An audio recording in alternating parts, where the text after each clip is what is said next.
Haleluya. Puji Tuhan, salam sejahtera dalam nama Tuhan Yesus Kristus. Mari saudara-saudara kita membuka Alkitab kita. Surat Roma pasal 16 ayat 17 dan ayat 18. Roma pasal 16 ayat 17 dan ayat 18. Begini firman Tuhan, saya bacakan buat kita semua.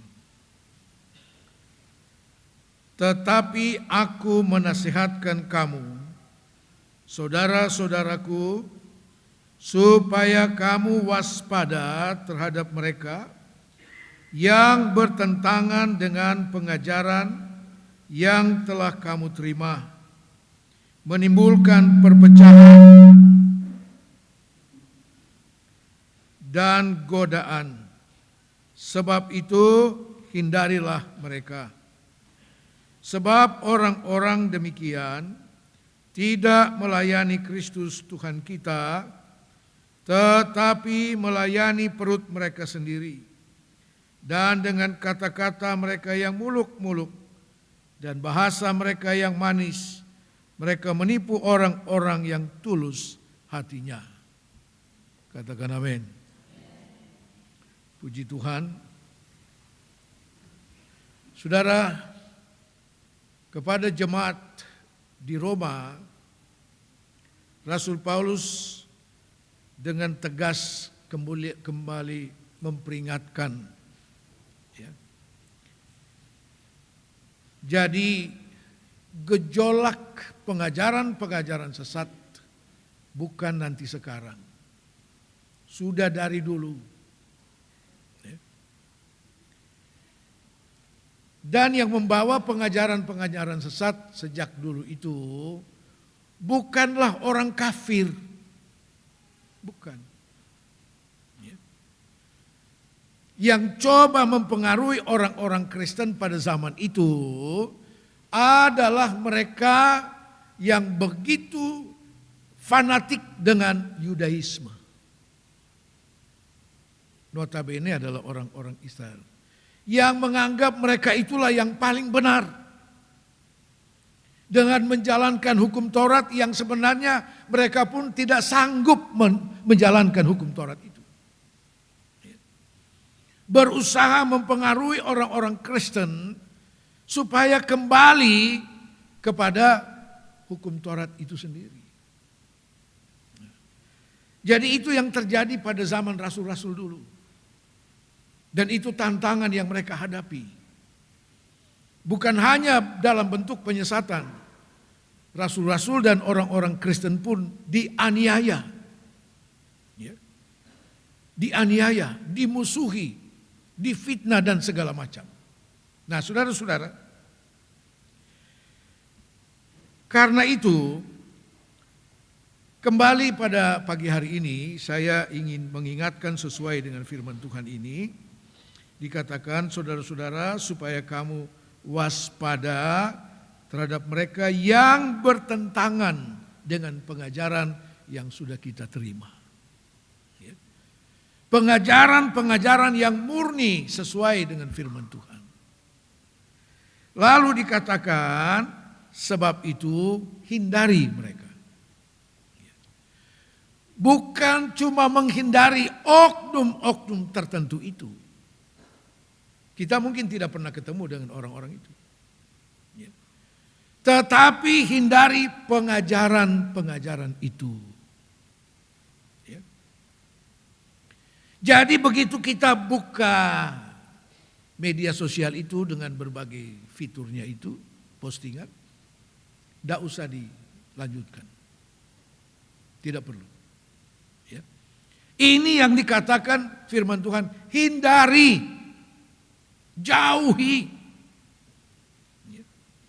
Supaya kita tidak akan tergoyahkan. Nah, masih segar mungkin dalam ingatan kita tentang polemik yang terjadi beberapa waktu yang lalu, ya, tentang baptisan air. Setelah adanya suatu acara baptisan air yang dipertontonkan dalam satu KKR di lapangan Polda sana, ya, yang bagi saya itu terlalu demonstratif, tidak pakai hikmat. Ya. Sebaik apapun yang kita lakukan sesuai dengan firman Tuhan juga mengajar kita supaya pakai hikmat. Ya. Nah, dengan adanya peristiwa itu muncullah berbagai tanggapan, penafsiran, polemik tentang baptisan air. Sebagian besar dari kita di sini sudah dibaptis. Haleluya. Ya. Nah, tetapi saya ingin kembali menegaskan firman Tuhan. Dan sebenarnya pemahaman tentang baptisan air itu sangat sederhana selama kita mengikuti firman Tuhan. Ya. Sangat sederhana dan sangat mudah dipahami. Ya. Selama itu tidak dibelokkan dengan berbagai penafsiran. Menjadi kacau, saudara. Setelah muncul berbagai penafsiran dalam hal pelaksanaan baptisan air itu. Baik, kita mulai dengan soal baptisan air itu. Yang pertama yang perlu kita pahami yaitu arti kata baptisan. Saudara, terjemahan baru Alkitab kita ini diterjemahkan dari bahasa Greka, bahasa Yunani. Itu bahasa perjanjian baru. Kalau perjanjian lama itu diterjemahkan dari bahasa Ibrani. Ya. Itu bahasa Ibrani, bahasa resminya bangsa Israel. Nah, karena itu kata baptisan ini dari kata baptizo. Ya. Yang artinya diselamkan ke dalam air. Baptizo ini dari kata bapto. Ya, bapto artinya dicelupkan ke dalam air. Ini sebenarnya berangkat dari suatu kebiasaan yang berlaku bagi bagi orang-orang Yunani, orang Greka. Mereka biasa mewarnai kain. Ya. Dan untuk mewarnai kain, maka air yang akan dipakai itu sudah diwarnai, baru kemudian kain ini dicelupkan sama sekali ke dalam air yang sudah diberi. Dan ini sangat mudah dipahami untuk orang NTT. Karena orang NTT biasa bikin kain tenun ya, yang benangnya kan dicelupkan ke dalam air yang sudah diwarnai ya. Nah, jadi harus dimasukkan sama sekali ke dalam. Jangan ada yang tidak dicelupkan karena akan berbelang-belang, bukan kalau tidak sama sekali dicelupkan dalam. Itulah awalnya kata baptisan ini. Jadi sangat mudah dipahami, bukan? Dicelupkan, diselamkan, masuk sama sekali ke dalam air. Nah, itulah yang kemudian dilakukan pada mulainya kebenaran tentang baptisan itu. Sejak Yohanes Pembaptis mulai melakukan kebenaran tentang baptisan air ini, itu yang dilakukan. Cara itu yang dilakukan. Dan Yesus membenarkan cara pembaptisan itu karena Yesus pun ikut dibaptis ke dalam air. Katakan amin. Pemahaman tentang baptisan air sangat sederhana, saudara. Selama tidak ditambahi dengan berbagai tafsiran. Coba kita lihat. Matius 3 ayat 16. Matius 3 ayat 16.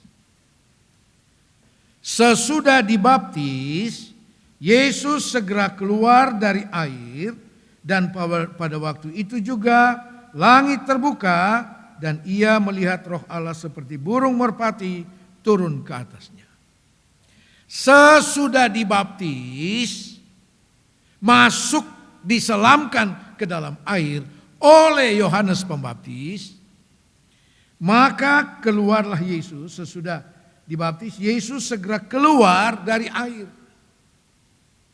Logikanya apa? Tadi dia dimasukkan ke dalam air. Lalu anehnya, saya sendiri waktu dengar itu penjelasan dari salah satu pendeta di Kupang, saya sambil ketawa lalu geleng-geleng kepala. Dia bilang begini, kata keluar dari dalam air sebenarnya sama juga dengan anak-anak kecil yang kasih masuk kaki di air, dia goyang-goyang, sebentar dia kasih keluar. Artinya, Yesus yang keluar dari air sesudah dibaptis disamakan dengan anak kecil yang ada main kaki dalam air. Itu satu penghinaan, saudara.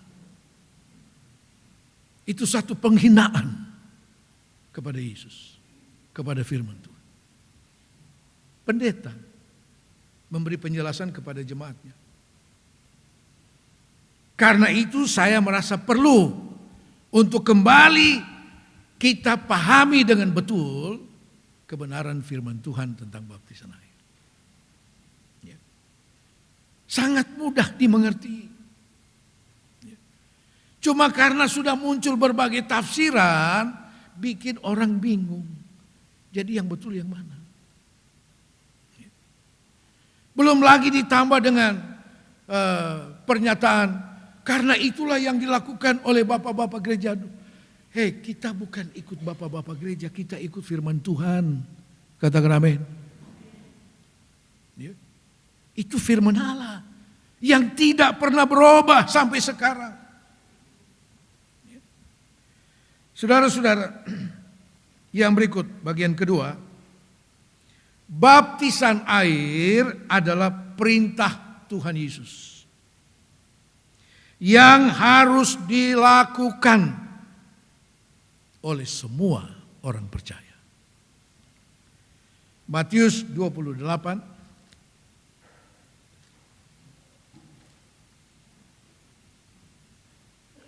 Matius 28 ayat 19. Karena itu pergilah, jadikanlah semua bangsa muridku dan baptislah mereka dalam nama Bapa dan Anak dan Roh Kudus. Perintah, amanat agung Yesus. Jadikan sekalian bangsa muridku dan baptislah mereka. Harus perintah. Dan itu kemudian yang dilakukan oleh para rasul-rasul. Dalam kitab Kisah Rasul dan suratan-suratan, kita temukan di sana bagaimana rasul-rasul ketika orang menjadi percaya, mereka semua dibaptiskan.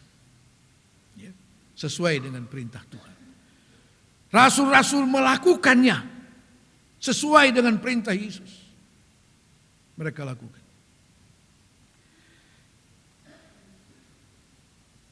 Yang berikut, bagian ketiga, apakah kepentingan kita dengan baptisan air itu? Apa kepentingan kita sehingga harus dibaptis? Yang pertama, Markus 16 ayat 16. Markus 16 ayat 16.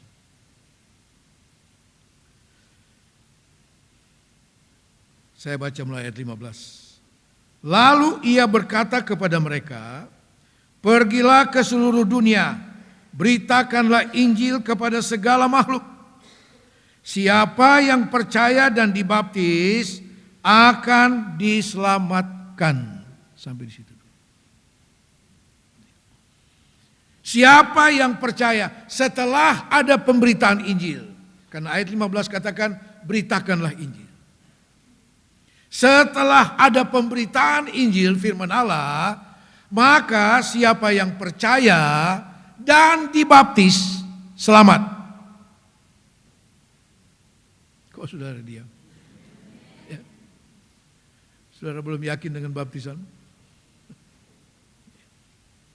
Siapa yang percaya dan dibaptis selamat. Jadi kepentingan kita dengan baptisan air, saudara, itu baptisan air bukan tanda menjadi anggota organisasi gereja. Tidak ada hubungan. Tidak ada hubungan dengan keanggotaan gereja. Tidak ada. Baptisan itu urusan keselamatan. Dan yang katakan itu Yesus sendiri. Siapa yang percaya dan dibaptis selamat. Ada orang tanya, jadi yang tidak dibaptis? Jawab sendiri. Jawab sendiri. Kan jelas di sini. Tidak ada pertimbangan lain di sana, tidak ada pilihan lain. Percaya dibaptis selamat. Selesai. Sederhana bukan? Ini tidak perlu ditafsirkan macam-macam.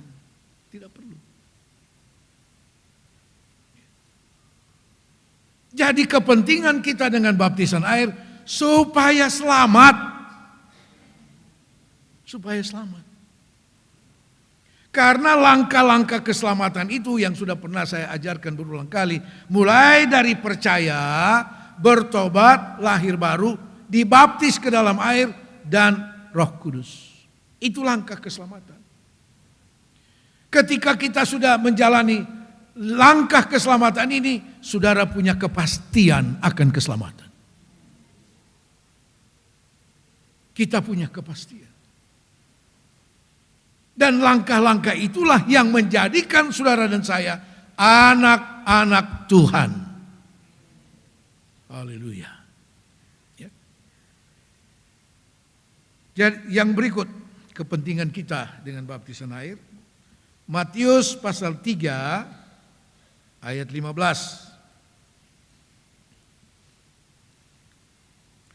Matius 3 ayat 15. Kita baca mulai ayat 13. Maka datanglah Yesus dari Galilea ke Yordan kepada Yohanes untuk dibaptis olehnya. Tetapi Yohanes mencegah dia, katanya, akulah yang perlu dibaptis olehmu dan engkaulah yang datang kepadaku. Lalu Yesus menjawab, katanya kepadanya, biarlah hal itu terjadi. Karena demikianlah sepatutnya kita menggenapkan seluruh kehendak Allah. Kepentingan kita dengan baptisan air melakukan seluruh kehendak Allah. Artinya orang yang tidak dibaptis tidak melakukan seluruh kehendak Allah. Dan kalau tidak melakukan kehendak Allah, konsekuensinya apa? Matius 7 ayat 21. Matius 7 ayat 21. Bukan setiap orang yang berseru kepadaku, Tuhan, Tuhan, akan masuk ke dalam kerajaan sorga, melainkan dia yang melakukan kehendak Bapa-Ku yang di sorga. Katakan amin. Bukan orang yang tiap hari berseru Tuhan, tapi tidak lakukan kehendak Allah, tidak masuk sorga. Yesus katakan itu. Yesus yang katakan. Bukan sekedar berseru-seru Tuhan.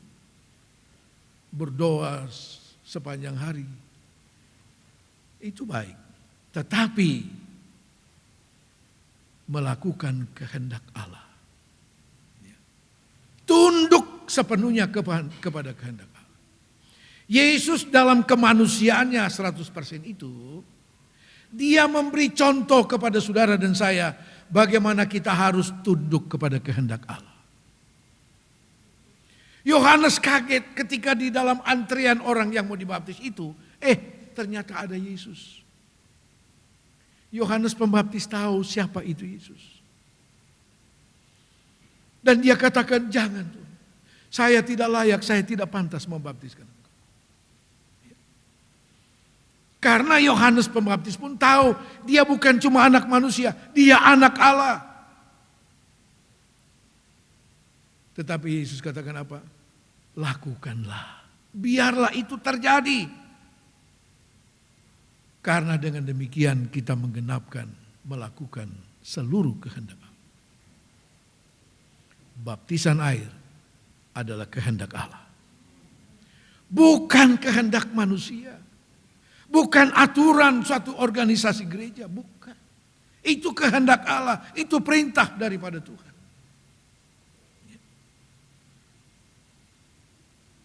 Nah, dan Yohanes pun melakukannya, membaptiskan. Yang ketiga, apa kepentingan kita dengan baptisan air? Matius 3 ayat 16 dan ayat 17. Kembali kepada Matius pasal 3.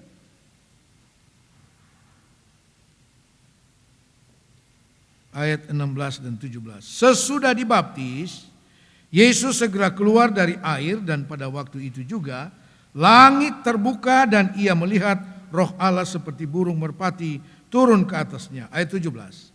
Lalu terdengarlah suara dari sorga yang mengatakan, inilah anakku yang kukasihi, kepadanya lah aku berkenan.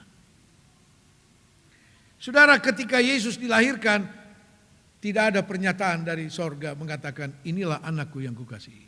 Tidak. Saudara boleh baca balik kembali dalam Matius dan Lukas. Karena dari 4 Injil, hanya 2 Injil yang menceritakan kelahiran Yesus. Matius dan Lukas. Tidak ada disebutkan di sana ketika Yesus lahir ada pernyataan dari Bapa, inilah anakku yang kukasihi. Setelah Yesus dibaptis, begitu dia keluar dari baptisan air, karena baptisan air itu kehendak dari Allah. Begitu dia keluar, Bapa bilang apa? Inilah anakku yang kukasihi, kepadanya aku berkenan. Jadi kepentingan kita dengan baptisan air supaya kita diakui oleh Bapa sebagai anak-anak Tuhan. Katakan amin. Ketika saudara dan saya dibaptis dalam air, pada saat itulah engkau diakui sebagai anak-anak Allah. Seperti apa yang terjadi dengan Yesus. Karena itu Alkitab katakan dia adalah anak sulung dari banyak saudara.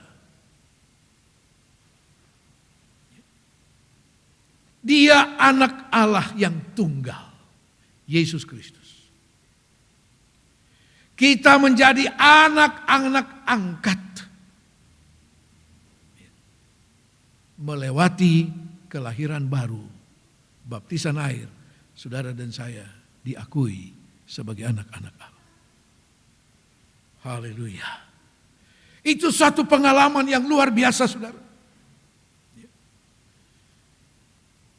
Ketika saudara dan saya diadopsi oleh Allah menjadi anak-anak Tuhan. Melalui apa? Kelahiran baru. Dibaptis ke dalam air. Melalui kelahiran baru. Coba kita lihat. Yohanes pasal 1. Injil Yohanes pasal 1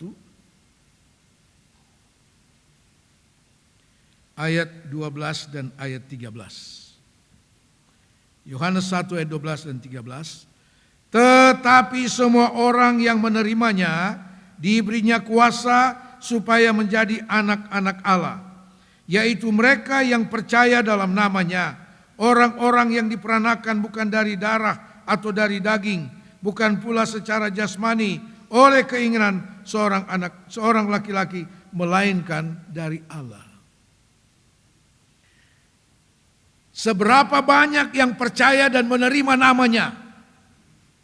Saudara, melalui suatu kelahiran baru, dia diberi hak menjadi anak-anak Allah. Dan melalui baptisan itu, saudara dan saya diakui sebagai anak-anak Allah. Haleluya. Kita ditempatkan sebagai anak-anak Allah. Saudara, karena itu adalah suatu kehormatan yang luar biasa ketika saudara dan saya dengan latar belakang orang yang berdosa ini diangkat menjadi anak-anak Allah. Setelah kita percaya dan menerima Yesus. Berikut yang keempat, kepentingan kita dengan baptisan air. Matius 28 ayat 19. Kembali kepada Matius 28 ayat 19.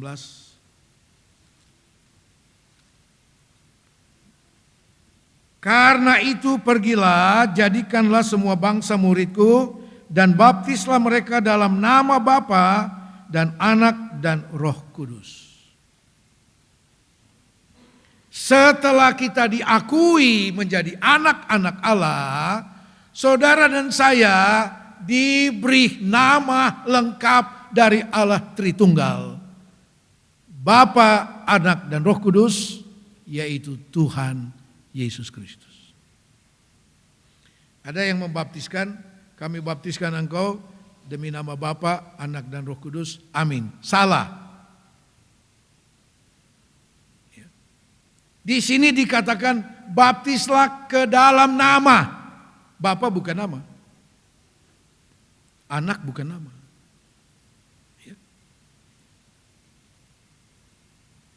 Tritunggal Allah itu punya nama. Yaitu Tuhan Yesus Kristus. Dalam perjanjian lama, nama anak itu belum dinyatakan. Sehingga yang disebut untuk Bapa adalah Tuhan. Yehova. Dalam bahasa Ibrani, Yehova. Bagi orang Israel, sebutan Yehova itu begitu mulia.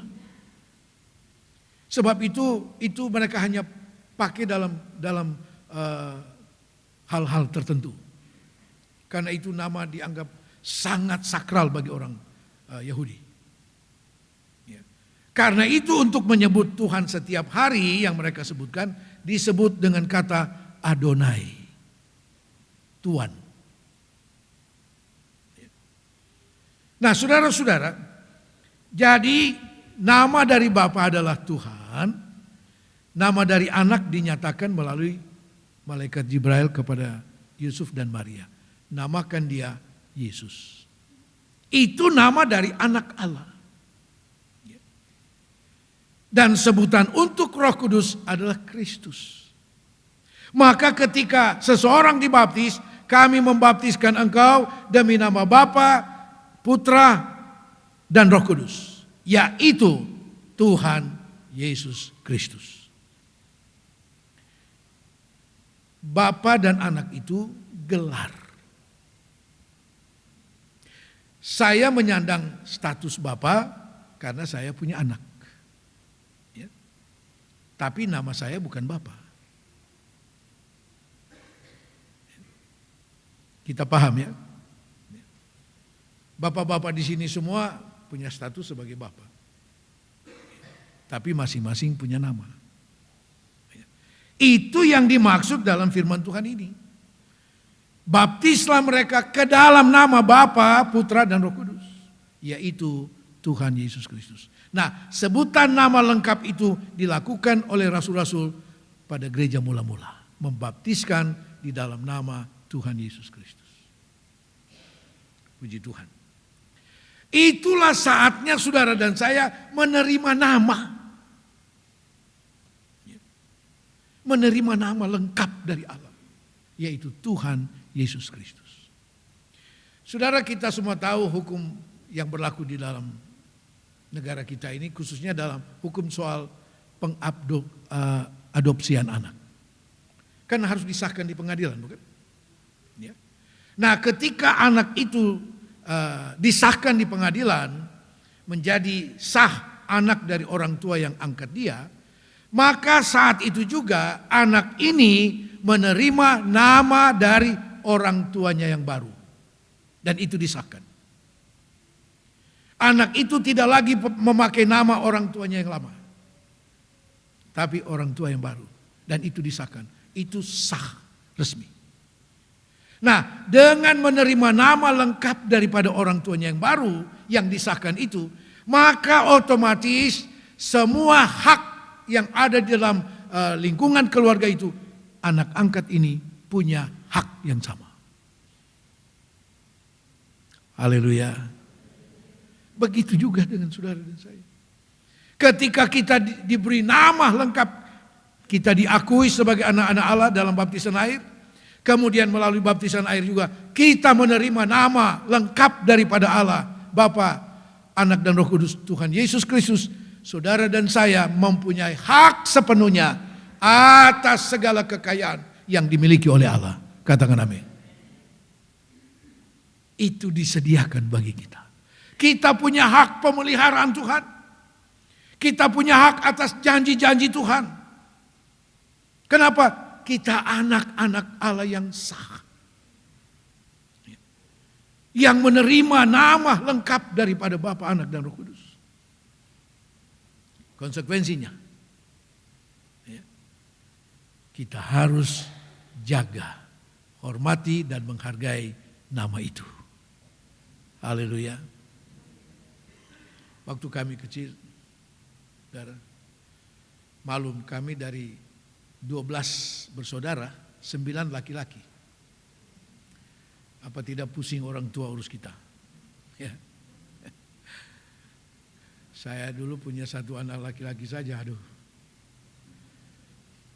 Ada yang lapor saya, Om, kayaknya si Donald itu pas dia tidak ada di sini, dia mulai pacaran. Hah? Masih SMA itu. Waduh, bahaya ini. Ya. Ada lagi yang bilang dia rokok. Waduh. Ya. Nah, saya urus dia. Saya bilang dia, jangan bikin malu nama orang tua. Waktu kami kecil, kan ada saja kenakalan dulu. Wah, bapak saya itu malum seorang kepala sekolah, jadi sangat disiplin. Dia tamatan sekolah Belanda sudah. Ya. Wah, dia hajar kita, hajar. Ya. Bapak saya itu tinggi besar, beda-beda tipis dengan Pak Roy Fanggidai. Ya, bayangkan kalau dia hajar, aduh. Ya. Ibu saya tidak tega. Oh, dia datang di tengah. Sudahlah cukup. Bapak saya bilang apa? Minggir-minggir. Yang mereka bawa nama saya. Yang mereka ini bawa nama saya. Konsekuensi menjadi anak-anak Allah yang menerima nama lengkap Tuhan Yesus Kristus.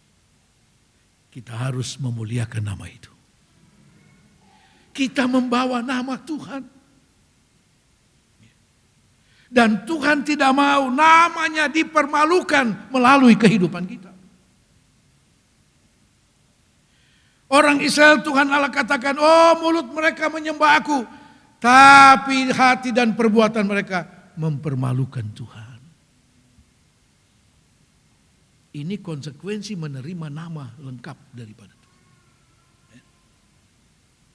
Mari kita, itulah yang dimaksud takut akan Allah. Artinya kita menghormati, memuliakan nama Tuhan, ya, menghargai nama itu. Puji Tuhan. Kemudian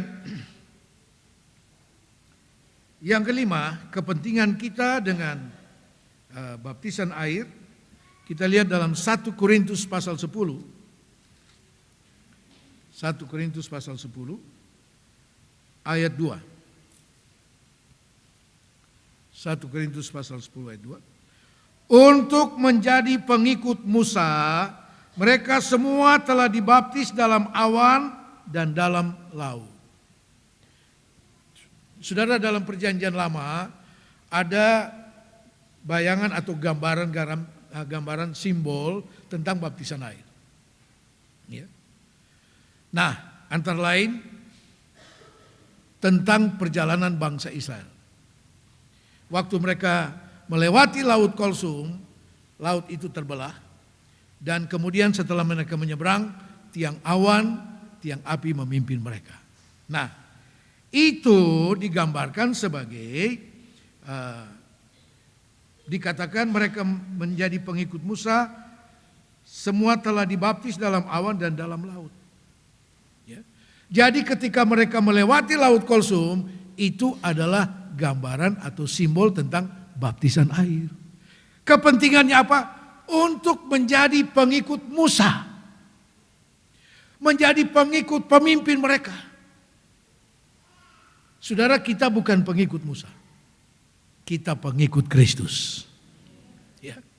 Nah, untuk menjadi pengikut, menjadi satu dengan Kristus, menjadi pengikut daripada Kristus, baptisan air adalah jalan untuk menjadi pengikut Kristus. Ya. Itu kepentingan kita dengan baptisan air. Ya. Supaya kita diakui oleh Kristus, kita adalah pengikut-pengikutnya. Pengikut Kristus. Ya. Dan sebagai pemimpin, dia bertanggung jawab penuh atas semua kehidupan dari pengikutnya. Katakan amin. Yesus bertanggung jawab untuk semua pengikutnya. Dia pemimpin yang luar biasa, yang tidak perlu diragukan. Dan untuk kepentingan pengikutnya ini, Alkitab katakan dia rela memberi nyawanya di atas kayu salib.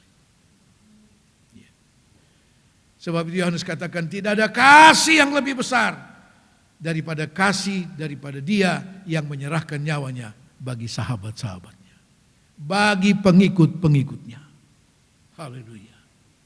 Melalui baptisan air, saudara dan saya menjadi pengikut Kristus. Katakan amin.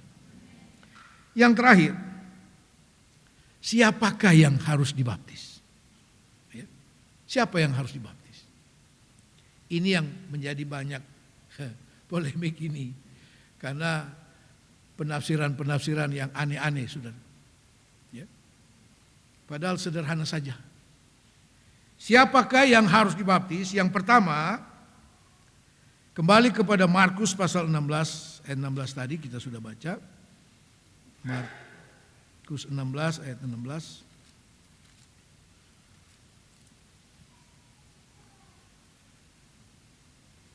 Siapa yang percaya dan dibaptis akan diselamatkan. Siapakah yang akan dibaptis? Yang percaya. Yang sudah percaya.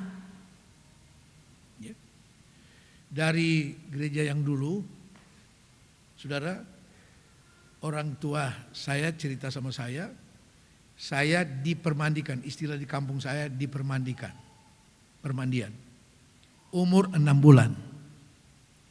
Apakah itu bisa dikatakan sudah percaya? Tidak. Ya. Orang yang sudah percaya adalah orang yang sudah akil balik. Ya. Nah, Alkitab katakan yang sudah percaya itulah yang dibaptiskan. Bukan bayi, bukan anak kecil, bukan. Tidak ada satu ayat dalam firman Allah yang menulis untuk membaptiskan anak kecil. Tidak ada. Anak kecil dibawa dan diserahkan kepada Tuhan. Itu yang betul. Lalu yang kedua, siapa yang harus dibaptis? Kisah Rasul pasal 2. Kisah Rasul pasal 2 ayat 38.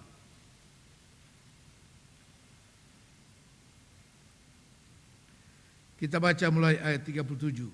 Ketika mereka mendengar hal itu, hati mereka sangat terharu Lalu mereka bertanya kepada Petrus dan rasul-rasul yang lain, apakah yang harus kami perbuat, saudara-saudara?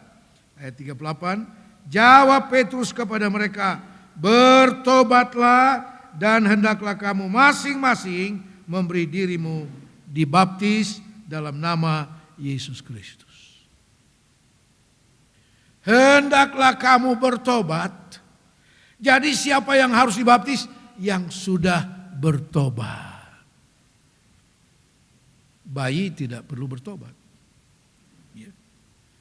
Anak-anak kecil pewaris kerajaan Allah. Tetapi yang harus dibaptis mereka yang sudah bertobat. Ketika orang banyak mendengar khotbah daripada Petrus dalam Kisah Rasul pasal 2, waktu hari Pantekosta itu, saudara, mereka terharu dengan firman Tuhan itu. Mereka lalu mencari jalan bagaimana, apa kelanjutannya setelah kami percaya.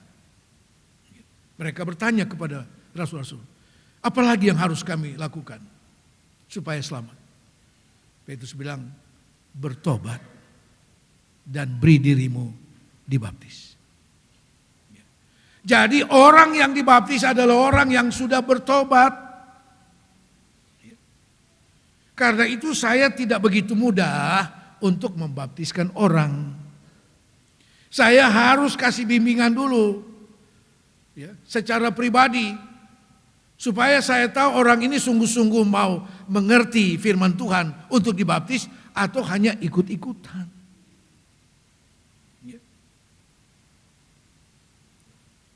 Saya tidak tahu yang dipertontonkan di lapangan Polda itu mereka semua itu orang-orang percaya dan bertobat atau tidak.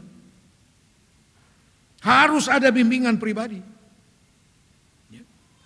Itu yang saya lakukan untuk setiap jemaat yang mau dibaptis. Supaya baptisan itu tidak sia-sia. Katakan amin.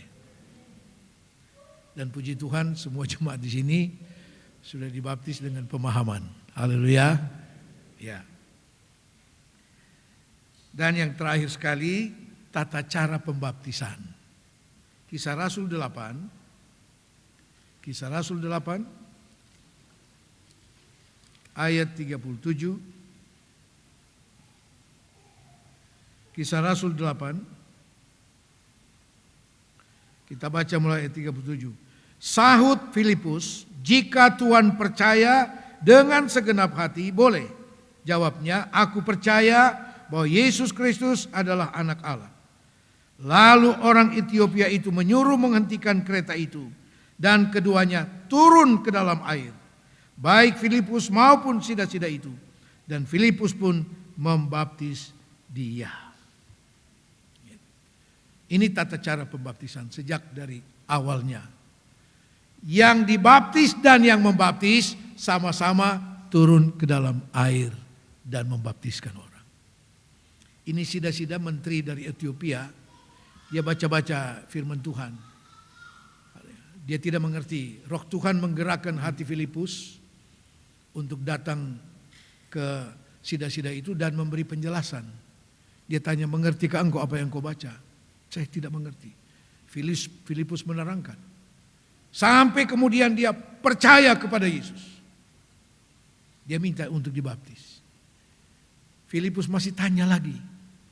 Kalau engkau sungguh-sungguh percaya, boleh dibaptis. Dia bilang, saya percaya. Yesus adalah anak Allah. Maka turunlah keduanya ke dalam air. Itu tata cara pembaptisan. Itu sesuai dengan firman Tuhan. Saudara, sangat sederhana. Firman Tuhan tidak membuat kita harus berbelit-belit, tidak, jelas. Dan apa yang saya bawakan pagi ini bukan dari hasil penafsiran. Kita langsung baca ayatnya, bukan? Itulah firman Tuhan. Nah, salah satu tujuan saya untuk mengulangi kembali ini adalah seperti Alkitab katakan. Kamu harus siap sedia memberi jawab kepada setiap orang yang membutuhkan pertanggungjawabanmu tentang firman Tuhan. Ya, jangan ketika saudara ditanya, lu kenapa dibaptis selam?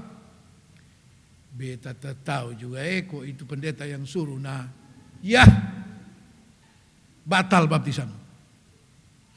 Ya. Harus bisa memberi jawab. Sederhana sekali jawabannya, bukan? Dari firman Tuhan. Jangan ketika ditanya, engkau jawab, katanya mau jadi anggota di gereja itu ya harus dibaptis. Ya, jangan. Jadi kita harus yakin apa yang kita lakukan sesuai dengan firman Tuhan. Katakan amin. Tuhan Yesus memberkati. Kemuliaan hadirat-Mu memenuhi gereja-Mu, kekudusan ya Tuhan menyucikan bait-Mu, seluruh umat sujud menyembah di hadapan tahta Allah Bapa. Pujian dan hormat, kemuliaan dan kuasa sekarang dan selamanya.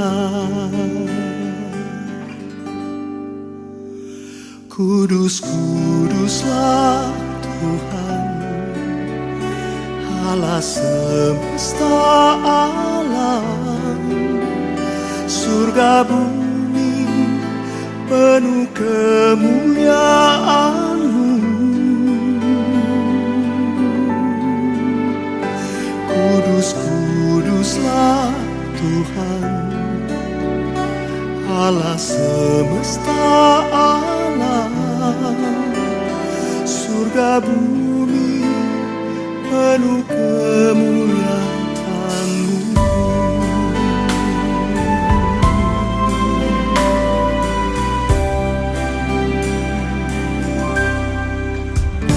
Kemuliaan hadirat-Mu memenuhi gereja-Mu, kekudusan-Mu ya Tuhan menyucikan bait-Mu, seluruh umat sujud menyembah di hadapan tahta Allah Bapa. Pujian dan hormat, kemuliaan dan kuasa sekarang dan selamanya. Kudus, kuduslah Tuhan, Allah semesta alam, surga bumi penuh kemuliaan-Mu. Kudus, kuduslah Tuhan, Allah semesta alam, surga bumi penuh kemuliaan.